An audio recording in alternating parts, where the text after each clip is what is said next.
नमस्कार। आज हम एक बहुत ही दिलचस्प और शायद सबसे बड़े सवाल का जवाब ढूंढेंगे। हमारे सूरज का क्या होगा? मतलब इसका अंत कैसा होगा? चलिए साथ में इस कॉस्मिक सफर पर निकलते हैं। तो सवाल सीधा सा है, ये जो हमारा सूरज है, जो हमें जिंदगी देता है, आखिर इसका अंत कैसे होगा? ये सब अरबों साल बाद होना है। पर अच्छी बात यह है कि साइंस हमें पहले ही बता सकता है कि आखिर होने क्या वाला है। अच्छा, सबसे पहले तो ये दिमाग से निकाल दीजिए कि सूरज किसी फिल्मी स्टाइल में एक जोरदार धमाके के साथ खत्म हो जाएगा। नहीं, ऐसा बिल्कुल नहीं है, बल्कि एक बहुत बहुत लंबी, धीमी पर उतनी ही ड्रामेटिक प्रोसेस होगी जो हमारे तारे का रूप ही बदल देगी। तो सूरज अभी कहाँ है अपनी लाइफ में? समझिए, वो अभी अपनी मिडिल एज में है। करीब 4.5 अरब साल से तो वो चमक ही रहा है और उसके पास अभी भी लगभग 5 अरब साल का फ्यूल और बचा है। तो हाँ, फिक्र की कोई बात नहीं है अभी, पर अंत तो होना ही है। तो चलिए कहानी में आगे बढ़ते हैं और देखते हैं कि अंत की शुरुआत कैसे होती है। देखिए, सूरज के असल में खत्म होने से बहुत पहले ही वो धरती पर जिंदगी के लिए एक बड़ा खतरा बन जाएगा, और इसकी शुरुआत होगी गर्मी बढ़ने से। ये बात शायद थोड़ी हैरान करने वाली हो, पर हर एक अरब साल में सूरज की चमक और गर्मी करीब 10% बढ़ जाती है। सुनने में शायद ये धीमा लगे, पर इतने लंबे टाइम स्केल पर इसके नतीजे बहुत भयानक होते हैं। और बस यहीं से एक चेन रिएक्शन शुरू हो जाता है। सूरज का कोर जैसे जैसे गर्म होता है, उसकी चमक और बढ़ती जाती है। ये बढ़ी हुई गर्मी धरती पर एक रनअवे ग्रीनहाउस इफेक्ट शुरू कर देगी। मतलब हालात इतने बिगड़ जाएंगे कि हमारे सारे समंदर उबल कर भाप बन जाएंगे। तो सबसे जरूरी बात जो यहां समझने की है वो ये है कि धरती पर जिंदगी सूरज के खत्म होने से बहुत बहुत पहले ही खत्म हो जाएगी। एक बार समंदर सूख गए तो हमारी पृथ्वी बस एक बेजान सूखी चट्टान बनकर रह जाएगी। अब आते हैं कहानी के सबसे ड्रामेटिक हिस्से पर। आज से करीब 5 अरब साल बाद, जब सूरज अपने कोर का सारा हाइड्रोजन फ्यूल जला चुका होगा, तब वो बदलना शुरू होगा एक रेड जायंट में, जिसे हम लाल दानव भी कहते हैं। और जब ऐसा होगा ना, तो सूरज का साइज जबरदस्त तरीके से बढ़ेगा। कितना? सोचिए, आज जितना बड़ा है उससे लगभग 200 गुना ज्यादा बड़ा।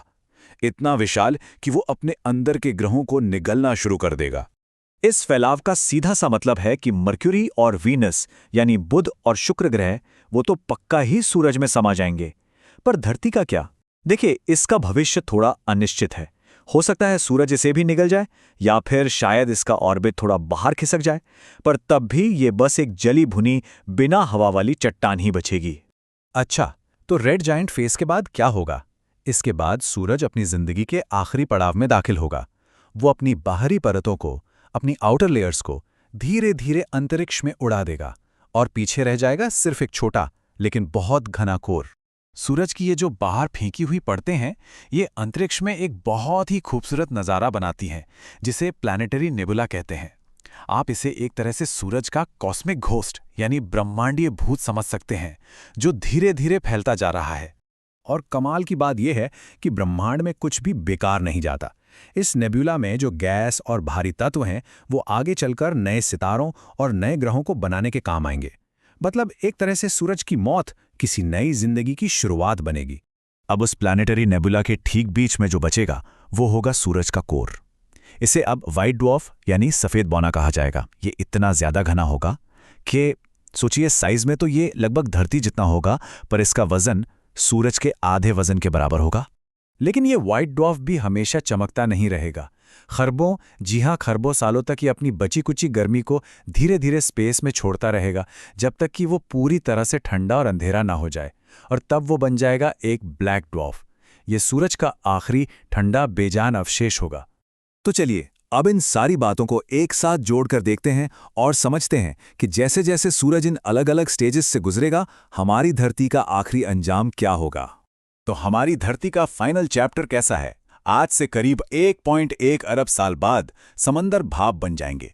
5 अरब साल बाद धरती या तो सूरज में समा जाएगी या पूरी तरह झुलस जाएगी।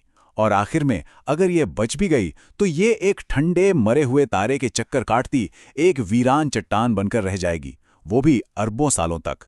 तो हाँ, ये हमारी दुनिया के लिए तो एक उदास अंत जैसा लगता है, पर एक बात याद रखने वाली है, इस ब्रह्मांड के बड़े स्केल पर हर अंत एक नई शुरुआत भी होता है। सूरज की मौत से जो धूल और गैस बिखरेगी, वो शायद एक दिन किसी नई दुनिया को, नए जीवन को जन्म दे। सोचने वाली बात है ना?